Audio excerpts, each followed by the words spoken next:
Hey, welcome in. Well, it turns out that making people weaker doesn't make them stronger. Who could have guessed that? Here's the headline. Trigger warnings don't work. Cause people to avoid underlying content. Studies show. So as it turns out, avoiding even the slightest emotional discomfort is bad for you long term.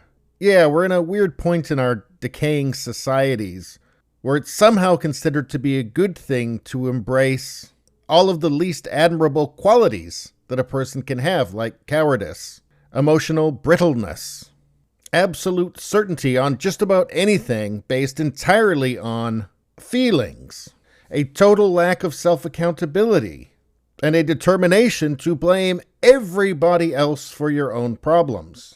In short, our societies are training themselves to fail. Anyway, what does it say here? Trigger warnings have been around for decades, but exploded on college campuses more recently as students claim to have suffered various traumas in their lives. What kind of traumas? I don't know. How about like a rock that students call a symbol of racism has been removed from the University of Wisconsin. So what happened was, 100 years ago, somebody called this rock a racist name 100 years ago. And this was triggering to the students, it turns out. And I'm guessing it was a very small number of students that were responsible for getting that boulder removed because somebody called it a bad name 100 years ago. But it doesn't matter when the institutions are all catering to the most emotionally fragile person in any room. Here we have the website for the Association for Psychological Science. The following news release contains potentially disturbing content. Trigger warnings fail to help and may even harm.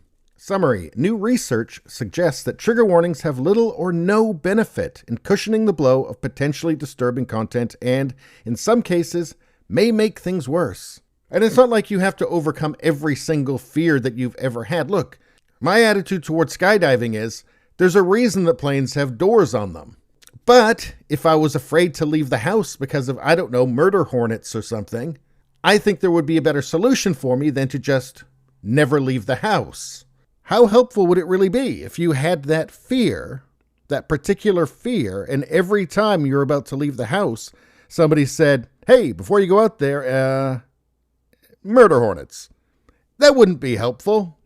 Anyway, a new study published in the journal Clinical Psychological Science shines additional light on this ongoing debate and finds that trigger warnings offer little to no help in avoiding painful memories and perhaps are even harmful for the survivors of past emotional trauma.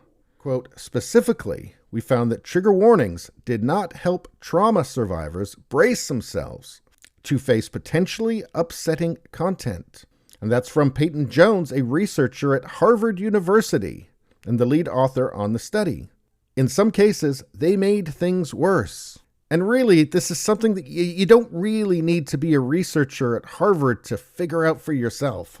Worryingly, the researchers discovered that trigger warnings seem to increase the extent to which people see trauma as central to their identity, which can worsen the impact of post-traumatic stress disorder in the long run. Yes, avoiding the thing that frightens you or upsets you makes it worse. And of course, this doesn't mean that, say you're terrified of spiders, that you should jump into a barrel full of spiders. No. It means that you start small with something that's less terrifying. Look, here's a good rule of thumb. It is not a kindness to tell someone that the thing that is hurting them is healthy. It's not a kindness to tell a morbidly obese person that they can be healthy at any size. That's a lie that's going to hurt them. Are you still going to tell them that after the heart attack? After the diabetes-induced foot amputation? It is not a kindness to pretend crippling phobias are normal. And it's certainly not a kindness to tell people that they have a right to never feel uncomfortable.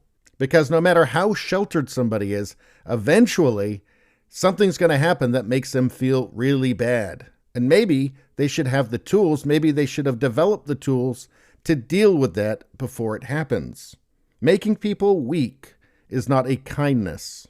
But in any case, like every well-intentioned leftist idea, of course there was mission creep, which turned it into something absurd and counterproductive. Trigger warnings were initially intended not to be about avoiding content, but preparing those with trauma to engage in it. As we all know, this was never the case, as the warnings gave students at colleges and universities an excuse to avoid numerous works, including classics like Shakespeare and the Odyssey. Yeah, Shakespeare wasn't woke, and neither were the ancient Greeks. And as we all know, everything that happened before yesterday is hate. Let's see, occasionally a study would come out showing that trigger warnings were useless or even harmful to students. As far as I know, all the studies say that. Yet they persisted, with academics insisting they were necessary to combat the growing mental health crisis among young adults. Maybe colleges and universities are causing the mental health crisis. Maybe, just maybe, what they think the cure for it is actually the cause. Maybe making people weak and emotionally fragile makes them weak and emotionally fragile and mentally ill. I wonder how many people actually would really need a trigger warning. Because these universities and the colleges just give it like the blanket treatment. Everybody has to be warned. Are there some people, how many people in college university actually have real clinical PTSD? I'm guessing the number is very small. It could be that there's something unhealthy in just treating every student as if they have PTSD. I don't know. Maybe that's a little bit of overkill. I hope that word overkill doesn't trigger anybody. Anyway, that's all I got to say about that. Please subscribe, like, and share. That really helps me out. If you just like to listen, there's the podcast, Radio Baloney. It's on pretty much every platform. If you look for it, you will find it. Thank you very much. I'll see you next time.